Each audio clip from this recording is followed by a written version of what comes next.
আসসালামু আলাইকুম ভাই। দেখেন, আমরা যখন কোনো কিতাব রেকর্ড করব তখন আমাদের বেশ কিছু বিষয় খেয়াল করতে হবে। এই ভিডিওর মাধ্যমে আমি টোটাল জিনিসগুলো আপনাদেরকে শিখায় দেওয়ার চেষ্টা করতেছি।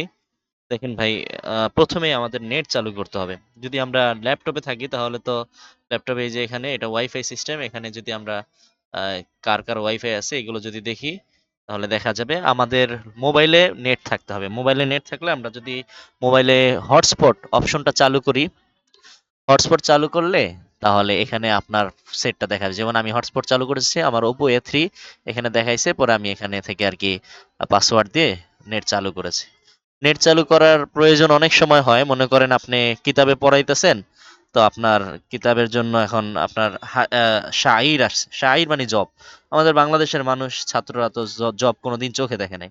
তো আমরা যদি নেট থাকে আমরা কি করতে পারি, সহজে যে গুগলে গিয়ে এখানে আমরা সহজে লিখতে পারি শাইর।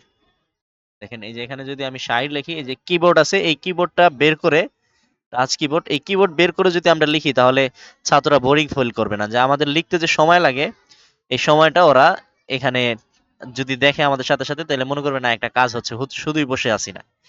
অনেক সময় আপনি যদি নিচে কিবোর্ডে লেখেন, সময়ের যদি বেশি লাগে তাহলে ওরা চিন্তা করবে যে এত সময় লাগতেছে। কিন্তু ওদের সাথে সাথে যদি লেখেন, চলেন এইভাবে বলবেন যে ভাই চলেন আমরা শাইর দেখে আসি। শিন, আইন, এরপরে ইয়া, র, শাইর। শাইর অর্থ জব। এই যে এখানে আসছে শাইর। এই দেখো, ছাত্রদেরকে বলবেন ভাই এই যে দেখো শাইর, এই যে জবের গমের মতোই অনেকটা দেখা যায়। আহ, এই গমের মতোই কিন্তু দেখতে শাইর। তো ওদেরকে এইভাবে বুঝাই দিলেন। অথবা দব্বুন আসলো, দব্বুন আমাদের দেশে দেখা যায় না। তো আমরা দব্বুন ছাত্রদেরকে যদি দেখাইতে চাই তাহলে আমাদের কি করতে হবে, আমার কিবোর্ডটা আমি বের করলাম, এই দত বা দব্বুন লিখলাম, সার্চ করলাম, দব চলে আসলো। কিবোর্ডটা সরাই দিই, এখানে দিলে তো ওয়াল মানে দব্বুন সম্পর্কে বিভিন্ন কথা আসবে, ভিডিও আছে, সব আসবে। আমরা যদি এখানে ইমেজ সেট করে দিই, ইমেজ মানে ছবি, তাহলে শুধু দব্বুনের ছবি আসবে। এই যে দব, বিভিন্ন রকমের দব বিভিন্ন ভাবে দেখা যাচ্ছে। তো এই দব আপনি দেখাই দিলেন। তো এরকম আজগুবি অনেক জিনিস, আজগুবি না আফওয়ান, অনেক বিষয়ই ছাত্রদের দেখানোর প্রয়োজন হবে, সেগুলো আমরা অনলাইনে এইভাবে দেখায় দিতে পারি সহজে, তাই না? এই জন্য আমাদের নেটটা অনেক সময় প্রয়োজন হয়। বাকি এই ধরনের কোনো কিছু দেখার যদি প্রয়োজন না হয় দেখানোর, যে সমস্ত কিতাবে, তাইলে ওই সমস্ত কিতাবে নেটের প্রয়োজন হবে না। যেমন সিরাজি পড়াচ্ছি আমি, সিরাজির মাসালা মাসাইলে ওখানে এই ধরনের মানে যেটা বাংলাদেশে সচরাচর নাই, এ ধরনের কোনো কিছুর দৃশ্য দেখানোর প্রয়োজন হবে না। তো ওই জায়গায় নেট না হলেও চলবে। এটা আমরা মুতালার সময় বুঝে নিব যে মুতালার সময় আজকে আমার অনলাইনে কিছু দেখানোর প্রয়োজন আছে কিনা। যদি দেখানোর প্রয়োজন হয় তাহলে দেখাবো। অনেক সময় সুবে সাদেক, সুবে কাজেব এগুলো দেখানোর প্রয়োজন হয়, এগুলো ভিডিও আকারেও আছে। তো আপনি ভিডিওটা ওপেন করে দিলেন, দেখাইলেন এই দেখো এই যে এখন একটা আলো উঠতেছে, এই যে পূর্ব পশ্চিম দোনো দিক, দিগন্তের পুরোটা ছেয়ে উপরে আলো উঠতেছে, এটা হলো সুবে সাদেক। সুবে কাজে উপরে লম্বা দাগ উঠতেছে, এইভাবে বুঝাই দিলাম আর কি। যাই হোক, প্রথম কাজ হলো নেট চালু রাখা। এরপর হলো কিতাব নির্বাচন। আমরা যেই কিতাবটা পড়াবো, অনলাইনে সমস্ত কিতাবেরই পিডিএফ আছে। তো কিছু কিছু পিডিএফ আছে ঘোলাটে, আর কিছু পিডিএফ আছে স্পষ্ট ক্লিয়ার। তো আমরা অনলাইনে গিয়ে প্রথমে কিতাব নির্বাচনের ক্ষেত্রে আমরা সবচাইতে স্পষ্ট ক্লিয়ার কিতাবটা নির্বাচন করব। মনে করেন আমি এখানে ছাত্রদেরকে সিরাজি পড়াবো, তো সিরাজি ফিল মিরাস মনে করেন আমি সার্চ দিলাম, সি রা জি, এরপরে পিডিএফ, পিডিএফ, এরপর এটা আরবি উঠতেছে, সরি, ইংলিশে আমি লিখে দেই তাহলে সহজ হবে। সি রা জি পিডিএফ। এবার যদি আমি সার্চ দিই, এই যে ইন্টারনেট আর্কাইভ, এখানে সব ধরনের কিতাব পাওয়া যায়। সব দর্শি কিতাব, গায়রে দর্শি, সমস্ত কিতাব এখানে জমা আছে। অন্য অন্য সাইডেও কিতাব আছে। এই যে কওমি মাদ্রাসা, এখানে বাংলা নোটগুলো আছে। আচ্ছা, তো আমাদের এখানে সিরাজিতে গেলাম। তো এখানে যাওয়ার পরে আমাদের কি করতে হবে, এই যে দেখতে হবে এই কিতাবটা স্পষ্ট কিনা, ক্লিয়ার কিনা। ২ পেজ ওপেন হইছে। এটার যদি আমরা আ আমাদের যে টাচ প্যাড আছে ল্যাপটপে, এটা যদি ২ আঙ্গুল দিয়ে ধরে একটু ফাঁক করি, লম্বা করি, তাহলে এটা বড় হবে। বড় হলে দেখেন এটা ১ পেজের উপযোগী আমরা যদি করি তাহলে এটা ক্লিয়ার দেখা যায় কিনা। দেখেন ক্লিয়ার দেখা যাচ্ছে না। তার মানে এই সিরাজিটা আমাদের চলবে না। আরেকটা সিরাজি আমাদের ওপেন করতে হবে, সেটা চলে কিনা দেখি। আচ্ছা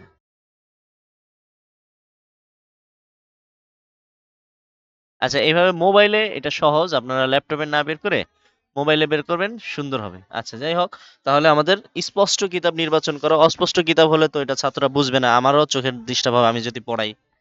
আচ্ছা, এরপরে আমরা মনে করেন কিতাব বের করলাম, এই যে আমি একটা কিতাব নামাইছি সিরাজি মাক্তাবাতুল বুশরা থেকে। এই যে মাক্তাবাতুল বুশরার এই কিতাবটা আমি নামাইছি, এটা মোটামুটি ক্লিয়ার স্পষ্ট। দেখেন এটা লেখাগুলো দেখাই, এই যে লেখাগুলো মোটামুটি ক্লিয়ার স্পষ্ট। তো আমি এই কিতাবটা আপনাদের সামনে ওপেন করলাম। ওপেন করার পরে দেখেন আমি এটা কতটুকু খুলবো, আমি কি এইভাবে রাখবো কিতাবটা, এক পাশ দেখা যাচ্ছে না, দুই পাশে লেখা অনেকটা কেটে যাচ্ছে, এইভাবে দেখাবো নাকি আরো ছোট করে এইভাবে দেখাবো? এইভাবে আমি তো দেখতে পাচ্ছি, কিন্তু আপনি দেখতে পাচ্ছেন, কিন্তু অন্য ছাত্রদের ওরা যখন মোবাইলে দেখবে তখন তো আরো ছোট হয়ে যাবে, তখন তো সমস্যা হবে। এই যে বিশাল অংশটা ফাঁক না, তো এই ফাঁকটা ভরে নিতে হবে। এই ভরে নেওয়ার জন্য এই যে এটা ফুল স্ক্রিন মোড, আরো যদি একটু ফাঁক থাকে তাহলে এটার জন্য এই যে এখানে প্লাস চিহ্ন দিয়ে আমরা বড় করতে পারি, অথবা টাচ স্ক্রিন আছে আমাদের, টাচের ওটা ২ আঙ্গুল ধরে ফাঁক করলে বড় হবে, আর মিশায় দিলে ছোট হবে।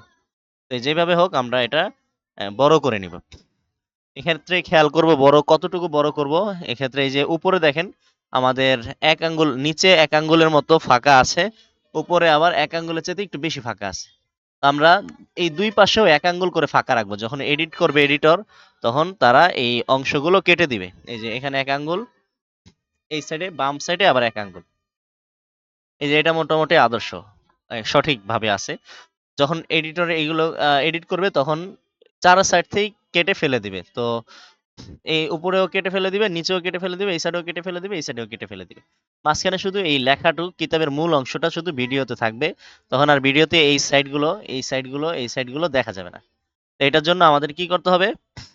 এখানেও ১ আঙ্গুল তো ফাঁক আছেই এই টাস্ক বারের কারণে, উপরে এইটার কারণেও, মেনু বার এটার কারণেও আমাদের ১ আঙ্গুল ফাঁক থাকে। আর এদিকেও ১ আঙ্গুল, এদিকেও ১ আঙ্গুল। ঠিক আছে না? তো ফাঁক এই পরিমাণ রাখবো। বেশি ফাঁক রাখবো না, একবারে কিতাব মিলায়, মিলায় রাখবো না। যেমন এই যে এখানে এইটা কিন্তু ঠিক আছে। এটা ঠিক আছে, এই যে এই সুরতটা দেখেন ঠিক আছে, কিন্তু এখানে আর এখানে ফাঁক একটু কম যথেষ্ট। তাই আরেকটু ফাঁক রাখতে হবে। আহ, এটা কিন্তু বেশি ফাঁক, মানে অনেক আরেকটু বেশি ফাঁক হয়ে গেছে। এজন্য আরেকটু ফাঁক আমরা যদি আরেকটু বড় করি তাহলে বেশি ভালো হয়। যাই হোক, আপনারা বুঝতে পারছেন আশা করছি। আহ এইভাবে আমরা এই পরিমাণ ফাঁকাই রাখবো, ১ আঙ্গুল পরিমাণ। আচ্ছা এই যে এবার দেখেন ঠিক আছে, এবার ঠিক আছে।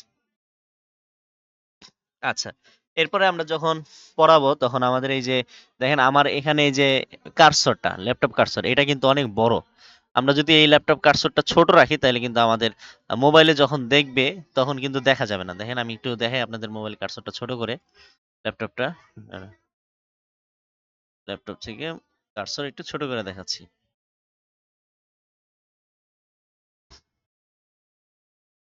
উপর থেকে এই যে এটা, এই যে এখানে কার্সর ছোট হয়, ছোট হয়ে গেছে। এখান থেকে কালার চেঞ্জ করা যায়, এটা শুধু সাদা হয়ে যাবে, এটা শুধু কালো হয়ে যাবে, আর এটা বিভিন্ন রং থাকবে। তো এই বিভিন্ন সময় আমরা ক্লাস করানোর সময় বিভিন্ন রং দিব। আচ্ছা এই যে মনে করেন এই কার্সরটা ছোট আছে, দেখেন তো আপনারা মোবাইলে যদি দেখে থাকেন এই ভিডিওটা, তাহলে দেখেন তো কার্সরটা দেখা যায় কিনা। দেখা যায়, কিন্তু অনেক ছোট, ভালো করে খেয়াল করতে হয়। তো আমাদের এটার দরকার নেই, আমরা কি করব, কার্সরটা বড় করে নিব। কার্সর বড় করার জন্য কি করতে হবে বলেন তো? এই যে এখানে সেটিং এ যেতে হবে। সেটিং এ গিয়ে এই যে এখানে দেখেন মাউস পয়েন্টার আছে, আর আমরা ব্যাগে যাই, সেটিং এ গেলে এরকম একটা দৃশ্য আসবে।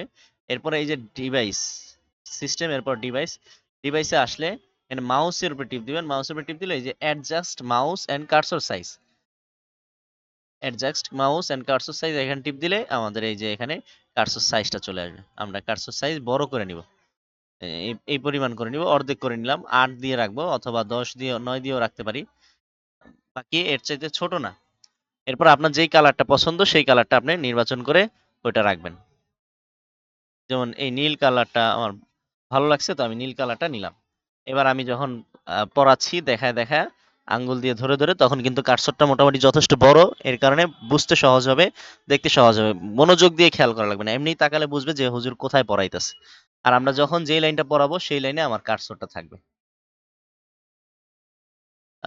ভিডিও আমরা কিভাবে করি, কিভাবে ক্লাস করাই, এটার জন্য আমাদের অনেক ভিডিও আছে। দুই একটা ভিডিও যদি আপনারা দেখে নেন যে আমরা আগের ক্লাসগুলো কেমনে করিয়েছি, তাহলে আপনার জন্য সহজ হবে।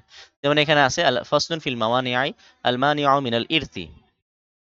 মিরাজ থেকে প্রতিবন্ধকতা সৃষ্টিকারী বিষয় হলো চারটি। আর বাতুন রিকু ওয়াফেরন কেন নাকিসান। আমরা যখন যেটা পড়বো, উর্দু আরবি পড়ার সময় তো নিচে থাকবে, কার্সর থাকবে। বাংলা বলার সময়ও আমরা বলবো আর রিকু ওয়াফেরন, গোলামি চাই পূর্ণ হোক, চাই অপূর্ণ হোক। পূর্ণতা হওয়ার অর্থ হলো খাঁটি গোলাম, আর অপূর্ণ হওয়ার অর্থ মুদাব্বার হওয়া, উম্মে ওয়ালাদ হওয়া ইত্যাদি। এইভাবে আমরা পড়াবো। তাহলে আমরা এরপরে বুঝলাম স্ক্রিনে কিতাবের পরিমাণ কি পরিমাণ খুলে রাখবো। দেখেন এখানে কিন্তু আমাদের কিতাবটা খোলা আদর্শভাবে খোলা হয় নাই, এই সাইডে অনেকটা কেটে গেছে। এই জন্য আমাদের কি করতে হবে, কিতাবটাকে এই সাইডে এনে নিতে হবে। এটা কিতাব আনবেন কিভাবে? দুই ভাবে আনা যায়। একটা হলো আপনার টাচপ্যাড, ল্যাপটপে যে টাচপ্যাড আছে ওই টাচপ্যাডের ধরে আস্তে করে ডানে বা বামে যদি আপনি ধরে দুই আঙ্গুল দিয়ে ধরে টান দেন, যেদিকে টান দিবেন সেদিকেই যাবে। ডানে টান দিলে ডানে, বামে টান দিলে বামে। অথবা এই যে এখানে একটা চিহ্ন আছে, এটা দিয়ে আপনি সামনে আনতে পারেন, পিছে আনতে পারেন। এই যে এই লম্বা দাগটা, যেদিকে নিবেন সেদিকেই যাবে। এখানে টিপ দিলে আবার আস্তে আস্তে যাবে, বদলাবে। এখানে টিপ দিলে আর বড় ছোট করতে হবে কখন কোথায়? এই যে এখানে প্লাস টিপ দিলে বড় হবে, মাইনাস টিপ দিলে ছোট হবে। আচ্ছা, তাহলে কিতাবের স্ক্রিনের বিষয়টা আমরা জানলাম। এরপরে জানলাম কার্সরটা বড় করে নিতে হবে। আর আপনি মনে করেন নোট, সিরাজি এবং এই ধরনের আরো কিতাব আছে যেগুলো নোট করার প্রয়োজন হয়, নোট রাখার প্রয়োজন হয়, ছাত্রদের নোট দেখাতে হয়। এই নোটগুলো আমাদের কি করতে হবে, আগেই রেডি করে রাখতে হবে। রেডি করে রেখে আমাদের এখানে ভাষায় রাখতে হবে। যেখানে দেখেন আমি একটা নোট এখানে ভাষায় রাখছি। আমি মনে করেন সিরাজিটা বাংলায় ছাত্রদের কাছে হালতগুলো বয়ান করব। আমি একটা নোট তৈরি করছি। এই নোটটা এই যে এখানে দেখেন আমি ওদেরকে ছাত্রদেরকে দেখাইলাম এবং বুঝাই দিলাম যে এই দেখো, এই যে এরকম এরকম এরকম এরকম এরকম এরকম এরকম এরকম। তো যখন ছাত্ররা এই কোর্সটা অ্যাড করবো আমরা, তখন কিতাব তো দিব, সাথে সাথে এই নোটগুলো আমরা দিয়ে দিব ছাত্রদের। নোট এরকম হতে পারে আপনি কম্পিউটারে রেডি করবেন, অথবা হাতে লিখে খাতায় রেডি করবেন। অনেক সময় আমরা লিখি না, নোট করি না, ছাত্রদের লেখাই। তো এই নোটগুলো আমরা করব প্রয়োজন অনুযায়ী। এটা নিয়ে কৃপণতা করব না। নোট করলে আপনাদের দর্স অনেক জামে মানে হবে। দর্স ভালো হলে আপনারই সুবিধা, কারণ আপনি প্রতি বছর এটার কারণে পুরস্কার পেতে পারেন। এবং যদি এটা অনেক মানুষই ভালো বলে, আপনার দর্স পছন্দ করে, তাহলে অবশ্যই আপনাকে একটা ভালো মানের বোনাস দেওয়া হবে। এবং বোনাসটা কখনো কখনো যত টাকা পেইড করা হবে আপনাকে প্রতি ক্লাস বাবদ, প্রতি ঘন্টা বাবদ, এর সমপরিমাণও হতে পারে। বোনাসটা সমপরিমাণই হবে আশা করি। তো এই জন্য ক্লাসটাকে যথাসম্ভব সুন্দর রাখার চেষ্টা করা ভাই। তারপরে আসেন আমরা এরপরে আমরা যে কিতাব খুললাম বের করলাম, ঠিক আছে। এখন পড়ালে তো আর আমাদের লাগবে হলো রেকর্ড। আচ্ছা, এটা আমরা কিভাবে এই নোট এখানে আইনা রাখবো? এটার জন্য আমাদের কি করতে হবে, এই যে এখান থেকে কম্পিউটার ডেস্কটপ মোডে এখানে যে আমাদের যেই জায়গায় এই নোটটা আছে, এই যে ছবি তুলছি, মনে করেন আমরা মোবাইলে ছবি তুলে মোবাইলেটা ল্যাপটপে আনছি, ল্যাপটপে আইনা এই পিকচারে রাখবো, অথবা যেখানে রাখবো সেখানে আমরা ওপেন করব। এই যে এখানে আমার ওই নোটটা আছে, তা আমি এখানে টিপ দিলাম, ওপেন করলাম। এই যে এখানে ওপেন হয়ে আছে। এখন আমি এটাকে এই যে মিনিমাইজ করে রাখবো। মিনিমাইজ করলে এই যে এখানে চলে আসবে। এখন আর আমার ওখানে যাওয়া লাগবে না। যখন আমি ছাত্রদেরকে কিতাব বের করে কিতাব পড়াতে থাকবো, তখন আমি এখানে টিপ দিয়ে এই যে নোট দেখাই দিবে। এই দেখো ভাই, এই যে নোট, তোমরা এই বিষয়গুলো দেখো, এটা জানাটা গুরুত্বপূর্ণ। এভাবে আমরা ছাত্রদেরকে বলতে পারি। আচ্ছা, ঠিক আছে। এরপরে মনে করেন আমাদের কি করতে হবে এখন, কিতাবের রেকর্ডই হলো মূল। আমাদের যেহেতু রেকর্ড দিতে হবে আমাদের কর্তৃপক্ষের কাছে, আমরা রেকর্ড করব কি দিয়ে? কিতাব ক্লাস করব যেভাবে, এগুলো তো বললাম। রেকর্ড করার জন্য আমাদের এই যে এখানে এই যে এটা হলো অ্যাপ স্টোর, মাইক্রোসফট স্টোর। মানে মোবাইলে যেমন প্লে স্টোর থাকে, বিভিন্ন অ্যাপস নামাইতে পারি, ল্যাপটপে অ্যাপস নামাইতে হয় হলো মাইক্রোসফট স্টোর থেকে। তো এখানে এসে আমাদের কি করতে হবে, আহ, এখানে এসে আমাদের একটা অ্যাপস এর নাম লিখতে হবে। এই যে এখানে শো হচ্ছে অ্যাপসটা। এখানে সার্চ বার আছে, এই সার্চ বারে এসে আপনার ওই একটা অ্যাপস, ওইটার নাম লিখতে হবে। এটার নাম হলো OBS। আরবি আসছে, বাংলা করে নি, ইংরেজি করে নি। এই যে এখান থেকে ইংরেজি করে নিব, OBS। যদি আমি সার্চ দিয়েছিলাম, এখানে আছে উপস্থিত, তারপর আমি আপনাদের টোটাল সার্চ দিয়ে দেখাচ্ছি কিভাবে বের করতে হয়। ওবিএস লিখে সার্চ দিলাম। ওবিএস স্টুডিও অ্যাপসটার নাম। এই যে ওবিএস স্টুডিও, এই চাকার মতো। এটা আমরা টিপ দিব। টিপ দেওয়ার পর এখানে আমার এখানে ওপেন আছে যেহেতু আমার ডাউনলোড করা। আপনাদের এখানে ইনস্টল লেখা থাকবে। ইনস্টল হলে এখানে টিপ দিবেন, ইনস্টল হবে। অথবা আমরা ল্যাপটপে ওবিএস স্টুডিও আপনাদেরকে চালু করেই আপনাদের কাছে ল্যাপটপগুলো পৌঁছাবো, যাদেরকে ল্যাপটপ দেওয়া হবে আর কি। তো আমানত হিসেবে এই ওবিএস স্টুডিও এখান থেকে ওপেন করতে হবে। ওপেন করার পর আপনার এখানে ডাউনলোড হবে। ডাউনলোড হওয়ার পরে এখানে চলে আসবে। এটা হলো আপনার ওই যে অ্যাপসে টিপ দিলে আপনার মোবাইল শাটার উপরে উঠাইলে সব অ্যাপস গুলো একত্রে দেখায় না, এই যে ল্যাপটপে অ্যাপস গুলো দেখায়, এখানে সব অ্যাপস এখানে আছে। অ্যাপস গুলো আমরা সব অ্যাপস যেখান থাকে ওখান থেকে আমরা মাঝে মাঝে অ্যাপস আমরা কি নিয়ে আসি, স্ক্রিনের শুরুতে নিয়ে আসি। তো এখান থেকেও আমাদের স্ক্রিনের শুরুতে আনা যায়। এটা হলো স্ক্রিনের শুরু মনে করেন। সবসময় তো আর এখানে ঢুইকা আমরা অ্যাপস দেখতে পারবো না। এখানে আমাদের অতি প্রয়োজনীয় জিনিসগুলো আমরা এখানে রাইখা দিব। তো এখানে কি করতে পারি আমরা, এই ওবিএস স্টুডিওটা আমরা খুঁজে বের করব। এই যে ওবিএস স্টুডিও, এটা ধরে আস্তে করে টান দিয়ে এখানে নিয়ে এসে বসায় দিন। যদি আমার এই যে এখানে একটা আছে ওবিএস স্টুডিও, তাই এটার আমার আর দরকার নেই।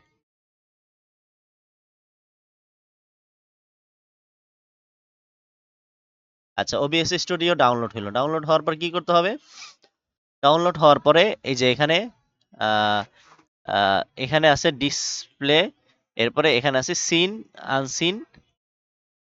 এই যে এইগুলো একটু সেটিং করতে হবে, এটা আমি পরে আবার বুঝাই দিব না। এরপরে এই যে ডেস্কটপ অডিও, মানে আপনার ডেস্কটপে কেউ যদি সাউন্ড পাঠায় বা একটা মেসেজ আসে, নোটিফিকেশন আসে, যে আওয়াজগুলো, সেই আওয়াজগুলো আপনি রেকর্ড করতে চান কিনা। তো আমরা তো ওইগুলো রেকর্ড করতে চাই না, আমরা চাই হলো আমাদের মুখের আওয়াজটাই রেকর্ড করতে। এই জন্য আমরা এটাকে অফ করে দিব। এই যে এখানে ক্রস চিহ্ন এরকম থাকবে, এরকম থাকলে আমরা ক্রস চিহ্ন টিপ দিয়ে দিব, ব্যাস হয়ে যাবে। এরপর আমরা মাইক্রোফোন দিয়ে যেহেতু রেকর্ড করবো যাবে না, এটাকে চালু রাখতে হবে। এই যে চালু আছে। এটা যদি আমাদের আওয়াজে মুখের কাছে আওয়াজ নিলে যদি এই যে লাল হয়ে যায়, ভরে যায়, তাহলে বোঝা যাবে যে আওয়াজটা ভালোভাবে নিচ্ছে। আর যদি এইভাবে আওয়াজ না হয়, বরং এই পর্যন্ত সবুজ বাতি জ্বলে থাকে, হলুদ বাতিতেও আসে নাই, তাহলে মনে করতে হবে আওয়াজটা ভালোভাবে রেকর্ড হচ্ছে না। আপনি যখন কথা বলবেন না, আশপাশের ছাত্ররা পড়াবে বা ফ্যানের আওয়াজ হবে, তখন আপনি খেয়াল করবেন যে এখানে নয়েজ কাটতেছে কিনা, নয়েজ আসতেছে কিনা। একটু চুপ থাকবেন, চুপ থাকলে দেখবেন যদি নড়াচড়া করে তাহলে মনে করবেন নয়েজ আসতেছে, আর যদি নড়াচড়া না করে তাহলে মনে করবেন বাহিরের আওয়াজটা টানতেছে না। যেমন দেখেন আমি এখন চুপ রইলাম।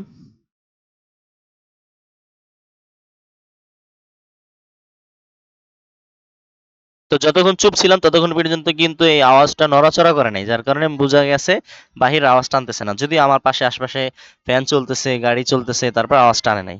এটা একটু সেটিং করে নিতে হয়। এই সেটিংটা আমি আপনাদেরকে শিখাই দিব না পরে এক সময়।